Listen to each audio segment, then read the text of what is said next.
Hello everyone, my name is Nicole Lloyd, and today I'm doing a presentation on the use of reality therapy with a depressed deaf adult named Jerry. The presenting problem for this client was that he started feeling depressed after graduating high school 5 months ago. He is experiencing identity problems, a lack of confidence, a lack of self-esteem, anxiety, irrational behavior, and increased agitation. The client explained that these symptoms are a result of his indecisiveness related to his future life goals. His friend started college while he is still unsure about what he's going to do. Reality therapy was the therapy used for this client. The main reason the author chose reality therapy was because this therapy focuses on changing clients' negative behaviors that are damaging their lives. Reality therapy will help Jerry take control of his own life by concentrating on improving his future and not focusing on his past mistakes. Jerry does not currently have effective decision-making skills or confidence, which is something that this therapy can address. The author also chose this therapy because it is based off of research and theory. Many studies have been conducted to determine the effectiveness of reality therapy.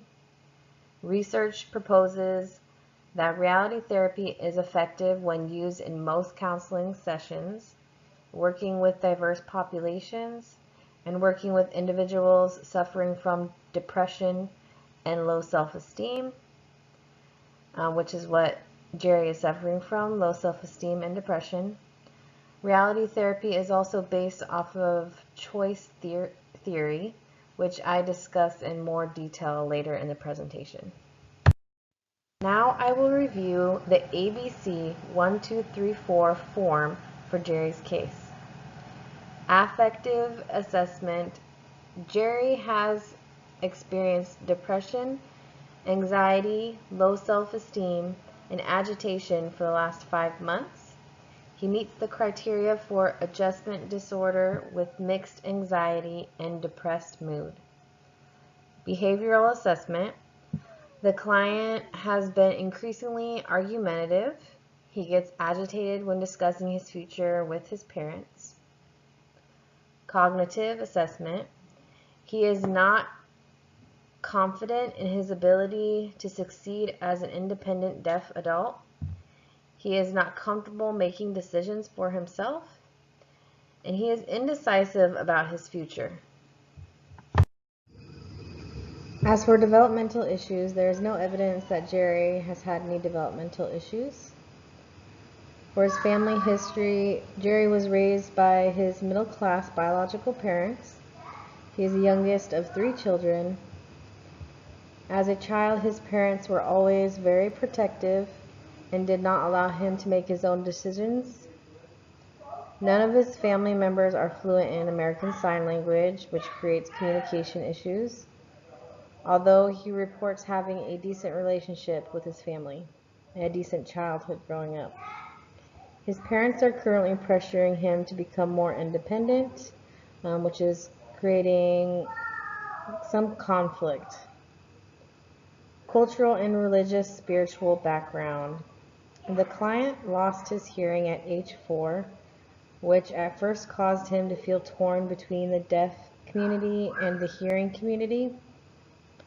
But now he considers himself to be fully a part of the deaf community and culture. Physical challenges and strength. As discussed earlier, Jerry lost his hearing at the age of 4 years old. So William Glasser developed reality therapy in the 1960s.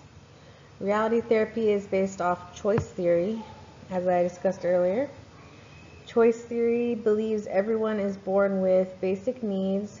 These needs are power, love and belonging, freedom, fun, and survival.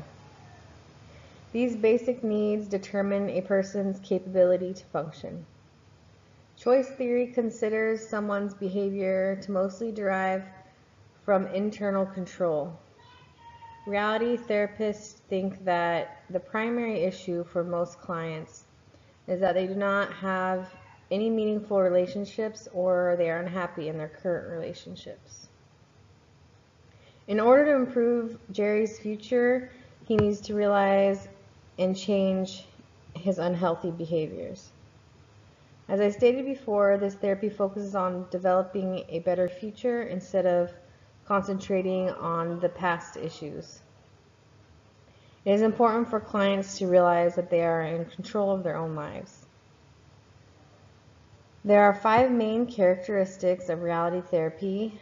These characteristics are emphasizing choice and responsibility, rejecting transference, keeping the therapy in the present, avoiding focusing on symptoms, and challenging traditional views of mental illness.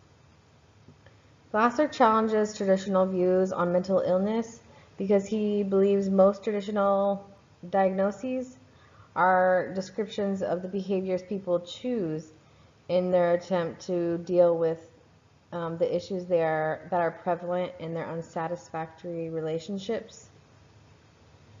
Glasser believes labeling these unproductive behaviors as mental illness is inaccurate. Although Glasser does believe that conditions such as Alzheimer's disease, epilepsy, and issues caused by head trauma are mental illnesses.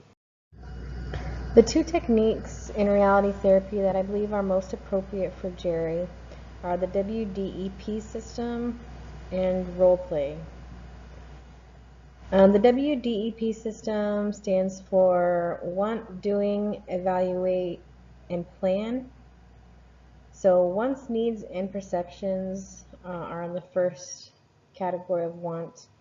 It helps clients determine what they want out of their lives, from other people, and from themselves, and from the counseling sessions.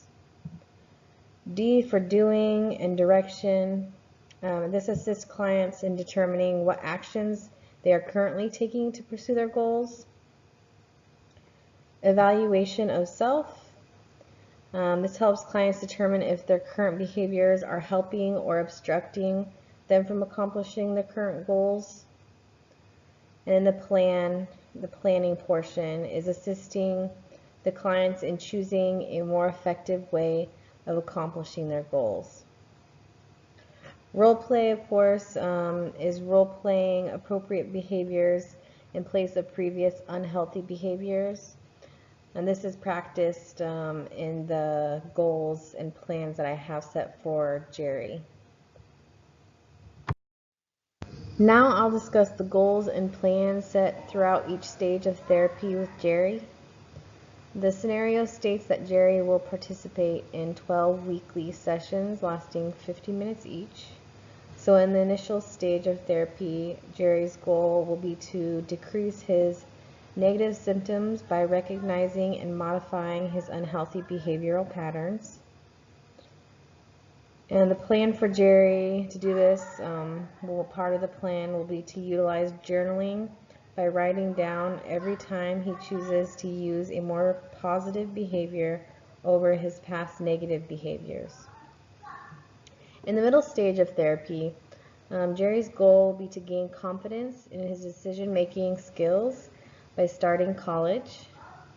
And the plan for Jerry to do this will be for Jerry and the therapist, so us, to discuss and practice using an effective decision-making process. For Jerry's final phase of therapy, his goal would be to become more independent by moving out of his parents' home into an apartment of his own. Jerry and the therapist, so us, will role play and discuss various life skills such as managing his finances, organizing his time, and filling out various applications like for college or apartment applications. In the termination phase of therapy, Jerry's goal would be to increase his enjoyment in life by joining at least one extracurricular activity. And the plan to achieve this would be for Jerry to explore his current interests and the availability of activities in his area. This is the self-assessment portion of my presentation. I believe I have a few strengths in working with this client. I've worked with a lot of diverse individuals, including deaf individuals, blind individuals, and other physically disabled clients. I also really enjoy finding and building on people's strengths. I believe everybody has strengths, and it's just a matter of finding them and building upon them to help them accomplish their goals. I'm also very organized and enjoy helping clients create a plan to accomplish their goals. My limitations with working with this client is that I have a lack of knowledge related to deaf culture. I also do not know any American Sign Language, which means we'd have some communication difficulties, and I would need an interpreter in our sessions. Interpreters are really good and beneficial, but communication can take longer than usual. Additionally, a third party would alter the therapeutic environment. I would also need to trust that third party to convey the message that I want to send to Jerry. Evaluation of reality therapy. There are a few strengths in using reality therapy with this client. This therapy believes that all people have the same needs, and it alters its approach based on someone's culture. So it really takes into consideration somebody's culture. It can work with all different types of cultures, including the deaf culture. Using the WDEP system, Jerry determined which of his needs were not being met. This system also helped him realize and change his unhealthy behavior. Additionally, Jerry gained skills and knowledge that helped him accomplish his goals. This therapy is very direct and focused on doing and accomplishing goals. There are some weaknesses in using reality therapy for this client. Research suggests that this therapy is effective in working with diverse populations and depressed individuals, although there is not a lot of evidence suggesting that this therapy is effective with depressed deaf adults. Also, this therapy does not take into consideration the environmental factors affecting clients' lives. Clients could be experiencing discrimination and oppression, which can limit their choices in accomplishing their goals. The scenario didn't talk a lot about this, but he did express that he did feel like some torn between the deaf and hearing community when he was younger. Overall, I think this therapy was really good for Jerry, and it fit him very well. For the end of my presentation, I'd like to ask the class a few questions. I'm really interested in knowing what your strengths and limitations would be with working with Jerry. Also, do you believe another form of therapy would be just as effective or more effective for Jerry other than reality therapy? If so, which one and why?